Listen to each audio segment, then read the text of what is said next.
Hey, Doug Bouchon, Orange and Blue News podcast, and we're lucky again to be joined by former Illinois quarterback Reilly O'Toole to talk some spring football. Riley, good to see you again. Thanks for joining us again. I always appreciate your insight. And spring ball is we're kind of 3 weeks into spring ball, and it's went by really fast. So we've been tracking basketball and with the NCAA tournament and all that kind of stuff. But the spring game's coming up on the 20th. Um, Tell me about spring ball a little bit from a player's perspective. How do players approach this? I know it's a rough time of year for players because you don't really have a game to look forward to, and you have to go out there for 15 practices. But from a player's perspective, how do you think these guys approach it? Yeah, well, first, thanks for having me back on, Doug. Always nice to reconnect, and always happy to talk about our Illini. But I think spring ball is it's a fun time of year. Especially just reflecting on my 4 years. I only had one going into one spring ball. Going into my senior year was the first time I had the same offense. Um, so that was my most enjoyable because I kind of knew the offense already and I could really focus on kind of my fundamentals and playing fast, being a leader. But then I think spring ball is just a time I think you practice every other day, whatever the schedule is. So your body should be feeling really good. And really, I think it's just a big confidence booster going into fall camp or going into summer workouts and then to fall camp. So it's kind of the last time you'll be super hands on with these coaches before you go home for a few weeks. And I think it helps with the younger guys getting confidence and the older guys kind of solidifying themselves in whatever position group they may be in. You have to contend with the elements a little bit in spring, especially Yeah, here in yeah, Central Illinois. So, for sure. Yeah, you're always kind of hoping that the coaches bring you inside so you get the perfect conditions. But I would imagine they're doing a pretty good job of mixing it up.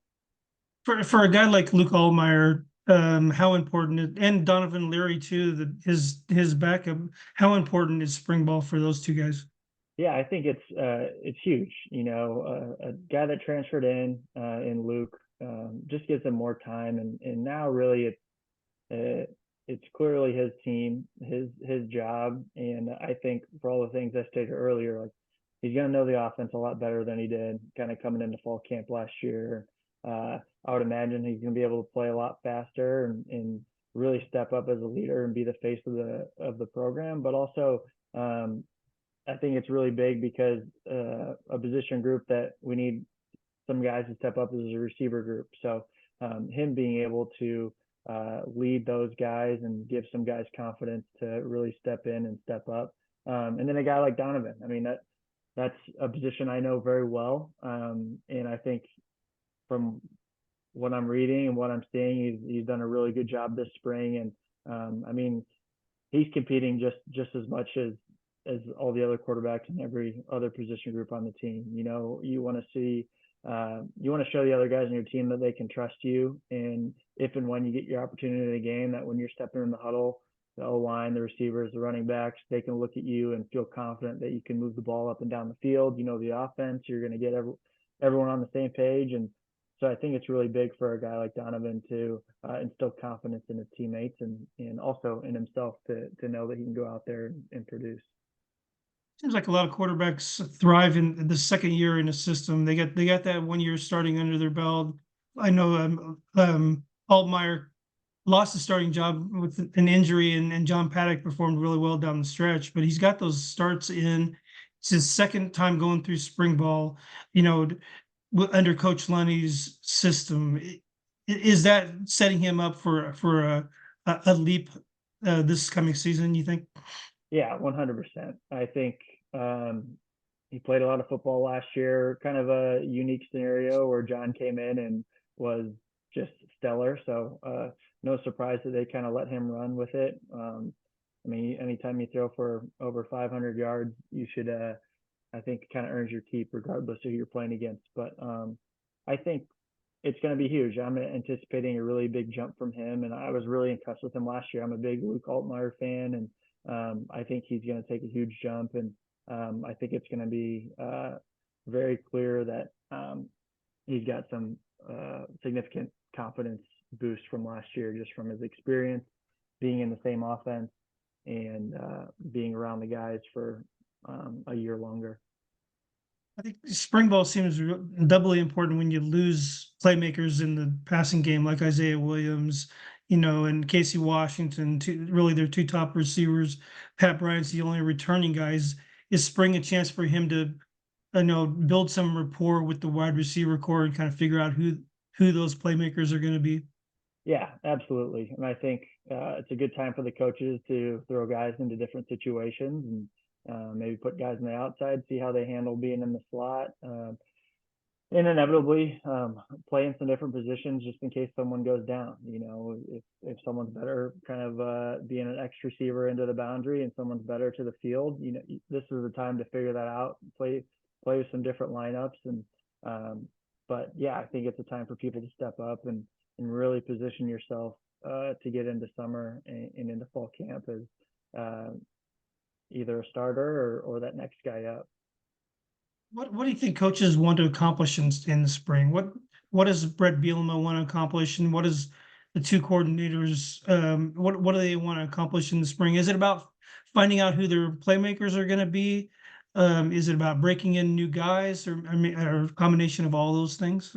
I think a combination of everything. I think very baseline. I think getting everyone more comfortable with the scheme. Younger guys that once you get in the middle of the season, it's really hard to get the younger guys reps because you're preparing for that next team, that next opponent.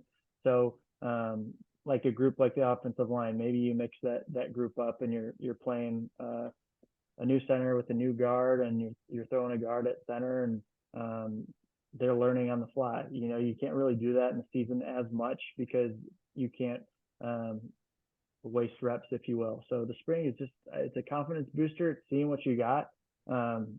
Maybe some younger guys are stepping up that coaches maybe didn't think were ready yet, and they're stepping up and they're showing some promise that they can play and be trustworthy, and coaches can rely on them. And so I think it's a little bit of everything, but I think getting guys confidence at the end of the day, even the early enrollees, and getting those guys up to the speed of the game and learning how the different pace of the college football game, what practice is like. When the rest of their freshmen come in the summer, these guys will be guys that their other classmates can look up to, just because they've got the 6 months kind of head start for how things work on a college campus. There's like a time where you can experiment with some possible position changes too. An example of that, Gabe Ackus, who's an outside linebacker, listed on the roster as an outside linebacker, but played some snaps as a down lineman last year with his hand on the ground. Maybe get him some reps, on the defensive line, since you are losing to Johnny Newton and Keith Randolph, and maybe some other possible position changes, whether it's, shuffling guys from guard to tackle on the line, or from slot to the X receiver, or things like that. Right, absolutely. And I think a guy like Gabe clearly has some big shoes to fill, and he seems extremely dynamic to where he should be able to kind of play all four positions on the defensive line, outside with his hand in the dirt and also standing up. So he's proven he can get after the quarterback, but I think he'll really be able to show his versatility this year, because he's I think a weapon that we haven't been able to unleash, or haven't needed to unleash yet, because we had guys like Keith Randolph and Johnny Newton. So very excited for him. But yeah, also just other positions, even guys that are banged up that the coaches, maybe some guys that are more established that the coaches kind of already know what they have. It's an opportunity for some inexperienced guys to really step up and have a bigger role and get reps with the ones, get reps with the twos, and things like that. So I keep harping on it, but I think it's just a really good time for people to gain some confidence. Does a quarterback like to know who's going to be in the five guys in front of him heading into fall camp? Is this a time where a guy like Bart Miller wants to figure out who his starting five is going to be, or is that a fluid thing, or do you feel more comfortable if you know who's going to be up there? Yeah, I think maybe seven deep, or 7 or 8. You kind of know the guys that are one play away. I mean, those guys in the trenches get banged up quite a bit, so you really have to have kind of a ability to be flexible with rotations on the offensive line. You know, they're hurting their shoulders, getting rolled up on. So I feel like you should have about an 8-man rotation, maybe a couple tackles that can rotate in there, and then a swing guy kind of on the interior that can play all 3 of those positions. But also it's communication more than anything at that position. So maybe some guys are a little bit more talented in some spots, but maybe a couple guys play better next to each other because they can communicate and identify the defensive front and what's coming, and they just play better. So it's a good time to figure out who gels the best and what other guys can step up when someone inevitably goes down. They lost some guys up there, but they do return Josh Kreutz. Seems like a pretty important piece when you return a guy who's kind of a vocal leader and at the center position. Yeah, absolutely. I think that's similar to a quarterback. You know, you can't really help but be a leader in that position, just like a linebacker. You know, the person calling the plays, the person making the calls, making the points, identifying the mic, all that kind of stuff. And so having a guy like Kreutz in the middle there, I think is really crucial, and from a leadership perspective, and also just someone that's done it pretty well. We're jumping around a little bit, but more Yeah. on the offense. What's your take on Barry Lunny's offense? To me, an offensive coordinator always takes heat when guys don't execute plays, and second guessing play calling is probably the easiest thing to do. But it seems to me like he has a dynamic offense. They were 4th in the Big Ten in passing offense last year. He kind of gave what defenses or took what defenses gave him and utilized the talent that he had on the field. And it seems like with Altmaier coming in for a second year and some guys like Malik Elzy and Pat Bryant that they can take another step this season. Yeah, absolutely. I think that's a sign of a great offensive coordinator, is being able to adjust to your personnel. You know, you have a running back, I'm blanking on his name, but that freshman stud running back that came in. Hayden Fagan. Yeah, and he came in and was amazing. So you saw kind of when he got more touches that maybe we were focusing a little bit more on the downhill run game, and then inevitably that opens up the play action pass, and you can get guys like Isaiah Williams on favorable matchups and all that kind of stuff. So and then also just having confidence in your guys. Our guys going to be able to go out there and win. And as Isaiah Williams got more and more comfortable, he kind of became that guy that would consistently win. And Casey Washington was making contested catches pretty consistently, so guys were stepping up, and I think that gives a guy like Barry Lunny more confidence to call plays, be a little bit more aggressive when you have guys that can go out there and make something out of nothing, because inevitably you're going to call a play and the defense shifts, and maybe it's not the perfect play call, but you need guys to make plays. I don't think people can complain that it was too conservative. They took a lot of shots downfield last year. Yeah, and I hope they do the same. You have a guy like Luke that can escape the pocket and make plays out of nothing, and I think there's going to be a lot of opportunities for him to take shots down the field, and with the way we run the ball, and I think there's a commitment there from starting with Bielema that he wants to pound the rock, and with our personnel in the running back room, I think we're going to have a lot of opportunities that those safeties come down close to the line of scrimmage, that we can kind of take the top off with some of our athletes on the outside. On the other side of the ball, really a rough year for the defense, especially after the standards were set so high the previous year. I think they were the number 2 overall defense in the country statistically. Great year, and Devin Witherspoon was 5th overall pick in the draft, and everything seemed to be trending towards having a consistent defense. And then, wham! I mean, it kind of just fell apart last year. Of course, Ryan Walters left and took the Purdue job. And how much pressure you think is on Aaron Henry in year 2 as a defensive coordinator, and what are some things that they need to do to right the ship on that side of the ball? Yeah, I mean, I think there is a little pressure, but I mean, middle of the year last year, people were saying Barry Lunny had pressure on him, and they played their best football towards the back half of the season. So I think there were some unfortunate injuries at some key positions, and every time you kind of looked up you saw in that kind of press man that we play on defense, it seemed to be like a younger, inexperienced defensive back kind of getting beat. So hopefully it's just another year in the system. Guys are going to get bigger, faster, and stronger. They're going to be more confident, and hopefully we can stay healthy in the back end. I think anytime you put guys on an island, and that's what made our defense so great the year before, is you had guys like Devin Witherspoon on the outside that could lock people up, and we were getting to the quarterback. So it's a collective effort, but I'm anticipating a big jump. Aaron Henry, I think, will just be more and more comfortable having another year under his belt, and having this spring to know his personnel, and so I have high hopes that they'll improve significantly from this past season. It was pretty difficult for a young cornerback to come in and I mean, compete in the Big Ten. That's one of the most difficult, from a technical standpoint. That's one of the most difficult positions to play on the football field. And when you have guys come in and play as true freshmen and redshirt freshmen, it seems like it puts you a little bit of disadvantage right out of the gate. Yeah, well, in addition to that, exactly the type of defense that we play. It's that really deep, high safety, and you're putting all these youngsters in man-to-man situations.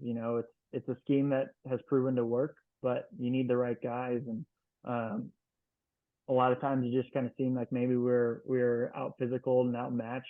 The Indiana game comes to mind. They just had a big guy on the outside, and they seemed like they kept hitting him 15, 20 yards down the sideline. Just simply wasn't like he was beating them. He was just kind of out muscling them and had about five inches on him, it seemed. But I think, to your point, you have young guys that come in. There's benefits of doing that, because this next year a lot of these guys are going to have 12 games under their belt that have played a ton of snaps, and that should only help us down the road. But of course, there's going to be growing pains, and even the best recruits in the country struggle coming in and playing right away. So I think I would imagine Aaron Henry's pretty fired up about the experience his young defensive backfield got last year.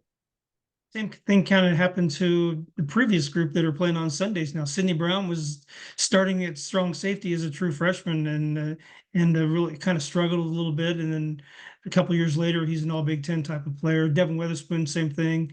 Can these guys make that kind of jump in 1 year? A guy like Zach Toby, who got a lot of reps at corner last year as a freshman, maybe a Jaheim Clark or some other guys at the safety position, can they make a big jump in year two?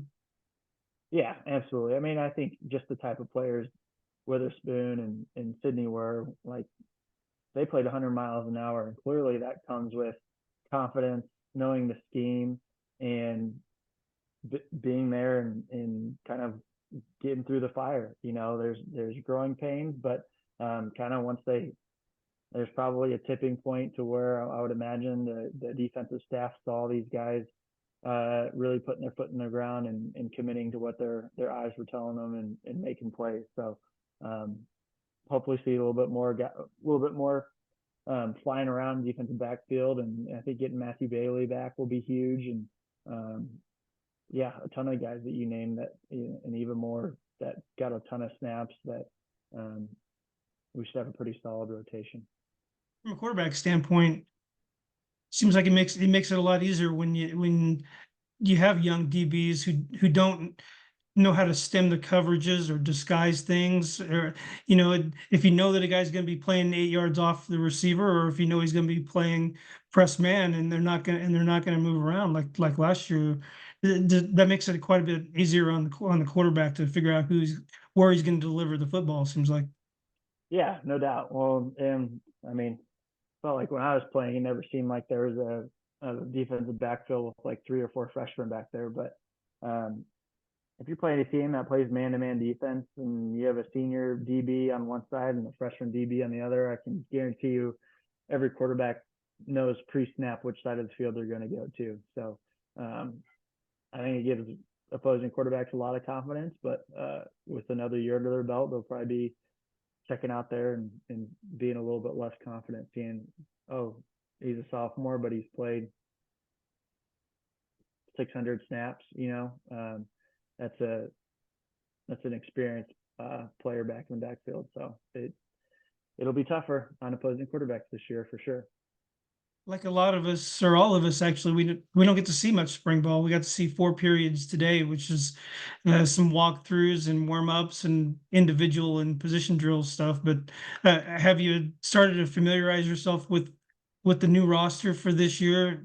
And who are some of those guys up front on the defense that you think can backfill Johnny Newton and be a playmaker for him on the defense? Yeah, I mean, similar to you, it's well, I can't pop into a practice being down here in Kansas City. It's kind of all that I can see on social media. But You I have a mean, little more clout than me, so maybe you could just show up and yeah. Well, I don't want to bank on that in case I show up and Pat Embleton says, "Sorry, Riley, you can't pop in." But yeah, I mean, I think the obvious answer is Gabe. I think he's proven to that he can make some big time plays, and some other guys that have played a lot of football can step up. I'm blanking on their names, but there's a lot of guys that I think that we got some decent depth on the interior defensive line that can really make a name for themselves. Well, T-Bar Edwards returns at nose tackle. Looks like he's made a little bit of a jump from a physical Mm-hmm. standpoint. How important is that position in the 3-4 scheme? You really kind of need a 2-gap zero technique guy up there to, especially to stop the run. Yeah, I mean that's crucial, and for someone to not be able to be moved out their spot, stay in their lanes and free up the linebackers to make the plays. I think that's honestly probably one of the most important positions, especially the type of defense that we run, and being able to do our games or twists and stunts up front. I think it's really crucial to have a guy that's seasoned and can really get some movement on the interior offensive line. I want to ask you because everybody's got an opinion on it, but what's your opinion on the portal plus NIL and the very significant impact that it's had on roster construction, not just football, obviously basketball right now. Yeah. Everybody's in the 1,500 kids in the portal on the basketball side. What's your take on that? Do you wish you had NIL back when you were playing? And Yeah, I mean, what's your take on what's going on right now? I mean, I'm sure 18-year-old Reilly would have loved to have some NIL money. I mean, probably wouldn't get the big deals like State Farm probably would have get like a local candy shop. But I'm not. I'm a fan of it. I am not a fan of kind of the lack of parameters they have on everything. So it just kind of seems like the wild, wild west. And I mean, clearly I'm just a fan now. So you kind of want guys to come in and stay for 4 or 5 years, and everyone on your team's name, and you feel like you've kind of grown up with them, and you've seen them, like guys that hopefully we have on our team that struggled last year as DBs that'll be first round draft picks in a few years. But with the landscape it is now, you get guys that maybe they come in and have a huge year as a freshman, and not just at Illinois, but they have a huge year as a freshman. They see an opportunity to go collect a whole bunch of money and they transfer out, So I think all in all, I guess I'm not a huge fan of it. Would love to see the players make money and take care of their families and all that kind of stuff. But I think it's kind of taken away from, in my opinion, what college is all about. And it's growing. It's get better every single year and really committing to your craft rather than kind of making it a business. But Illinois they have 2 guys that have announced that they're going to be in the portal, tight end Owen Anderson and offensive lineman Joey Okla, 2 guys who were pretty deep down on the depth chart. I know it's different for every player, but what do you think goes into that decision-making process for a kid who decides that he wants to move on and try to find an opportunity someplace else? Yeah, I think, and I'm sure those guys love their experience, and I don't want to speak for them, but at a certain point, like you go to college, most of the guys go to college because they want to play. I'm sure it's a difficult decision regardless. So I'm sure they kind of went into spring practice, hoping that they would play really well and climb the depth chart and maybe be on that second deep. To depth chart, and maybe it didn't turn out kind of how they had hoped or what their goals set out to be. So I'm not just talking to these two, but I think a lot of times people just transfer because they want to play. You put in all this effort and grind through the practices and go through the season, and at the end of the day, you want to play because you work really hard, and you don't play Division I football if you don't enjoy it. So guys like that, that's the great part about the portal, because you give them an opportunity to be able to go somewhere that they feel comfortable and they feel like they can contribute, and that all their hard work is going towards something. What do coaches tell kids about staying patient and putting in the work and waiting their turn a little bit, especially at the quarterback position? Trey Petty, he's a really good freshman, but it seems like it's going to be a while before he sees the field unless there's some significant injuries. Yeah, I mean, in positions like quarterback, it's, you just really hope that the kids can see the opportunity. I think, like, look at the NFL, like a guy like Aaron Rodgers. It's completely different, but a guy that can sit back, get confidence, learn the system, and when it's time to step up and and play, that their confidence is sky high and they're ready to go out there and rip it. Obviously, he's got a ton of talent, so I hope he sticks around. And but also, I think hopefully the coaches can kind of see, we have something with this guy, and they're having conversations behind the doors saying, trust the process. Luke is a really good quarterback, and we're going to roll with him, but you're not far behind, and you're getting better and better. And maybe get to a point to where that second quarterback's getting a series or two a game. You see it all the time, certain packages and all that kind of stuff. So I think every situation's different, and if I could do it all again, I'd want a red shirt and learn and get bigger and faster, stronger, and just when my time is ready to be called, be a little bit more confident stepping out there. So hopefully sticks around, and we can see the fruits of the coach's labor that they've developed. Are there always some outside influences on that too, whether it's family and friends back home or even coaches at other programs you got to worry about a little bit these days? I mean, people are back channeling when guys are not even in the portal yet. Is that frustrating for coaches, you think, they have to deal with some of those outside forces that are in the ear of some guys and saying, hey, you really need to go someplace where they're going to put you on the field? Yeah, I mean, I think that's probably between NIL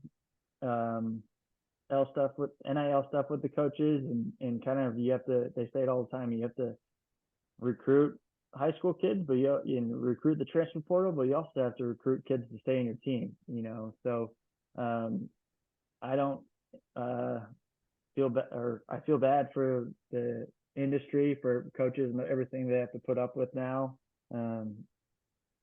with everything going on. So to answer your question, absolutely, I feel like you have to recruit your own team and keep your eyes on the portal and go after those prep kids as well. So don't envy Would you them. rather be where you're at in the business world, or would you rather be in the coaching game?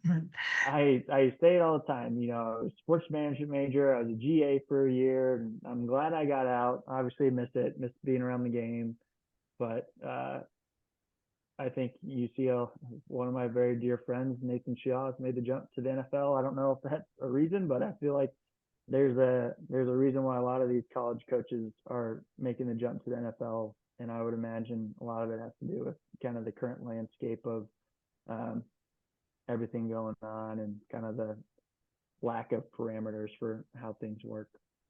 But who wouldn't want to be where you know who your players are going to be, and where you don't have to go on the road half the year recruiting? I mean, for Nathan, that seems like a pretty logical and smart jump for him.